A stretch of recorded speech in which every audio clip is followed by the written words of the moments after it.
Halo semuanya, nama saya Okta dan pada hari ini kita akan membahas tentang sakramen baptis. Untuk mengerti tentang sakramen baptis, pertama-tama kita harus mengerti apa itu arti sakramen. Sakramen adalah tanda rahmat keselamatan yang kelihatan yang menghadirkan rahmat yang tidak kelihatan. Sakramen adalah kehadiran Allah dalam kehidupan manusia. Gereja Katolik mengakui 7 sakramen, yaitu adalah baptis, tobat, ekaristi, krisma, imamat, perkawinan, dan pengurapan orang sakit. Setelah mengetahui apa arti dari sakramen, kita akan lanjut ke sakramen baptis. Pembaptisan suci adalah dasar seluruh kehidupan Kristen, pintu masuk menuju ke kehidupan dalam roh, vitae spiritualis Ianua, dan menuju sakramen-sakramen yang lain.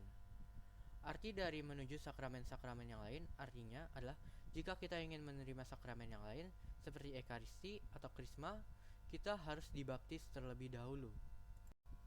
Selanjutnya adalah bagaimana sakramen ini dinamakan. Orang yang menamakannya pembaptisan sesuai dengan inti ritusnya, membaptis. Dalam bahasa Yunani adalah baptizain, berarti mencelup. Jadi kata baptizain ini berubah menjadi baptismos. Kemudian berubah ke bahasa Prancis lama menjadi baptisme, kemudian berubah menjadi kata baptis yang kita ketahui sekarang ini. Selanjutnya, kita akan membahas tentang buah-buah sakramen baptis. Buah-buah sakramen baptis adalah 1. Mendapat pengampunan dari segala dosa, baik dosa asal maupun dosa yang dibuatnya.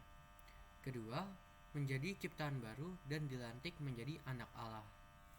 Ketiga, memperoleh rahmat pengudusan yang membuatnya sanggup semakin percaya kepada Allah, berharap kepadanya, dan mencintainya.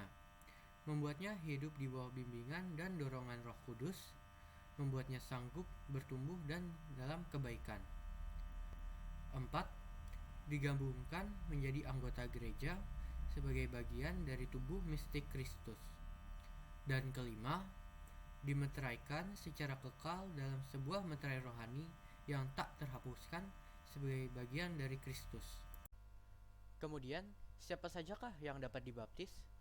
Menurut Katekismus Gereja Katolik, yang dapat dibaptis ialah setiap orang dan hanya orang yang belum dibaptis.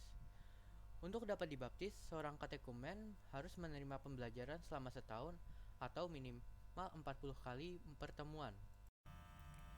Kemudian, kita akan membahas tentang materia dan forma sakramen baptis. Untuk materia, yang pertama adalah air.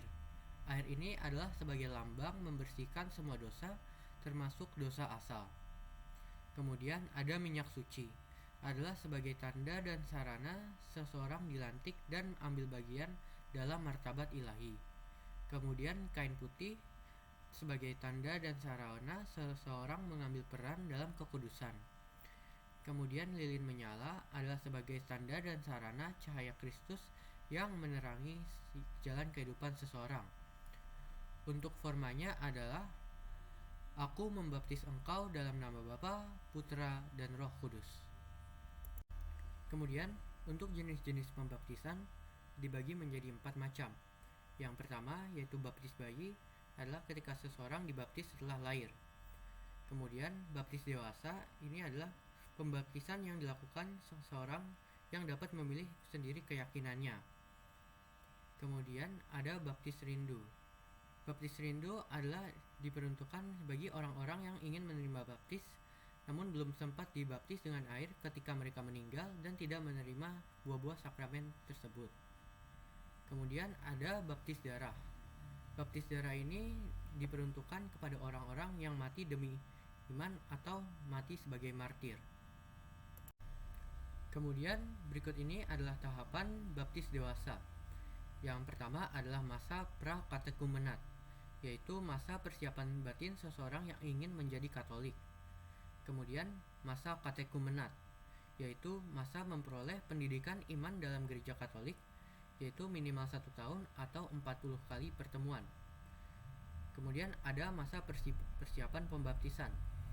Di masa ini, seorang katekumen dipersiapkan untuk menerima sakramen baptis. Kemudian adalah masa mistagogi, adalah masa seseorang untuk menumbuhkan imannya dalam gereja Katolik. Terima kasih sudah menonton video saya. Semoga video ini bisa bermanfaat. Sampai jumpa, ketemu lagi.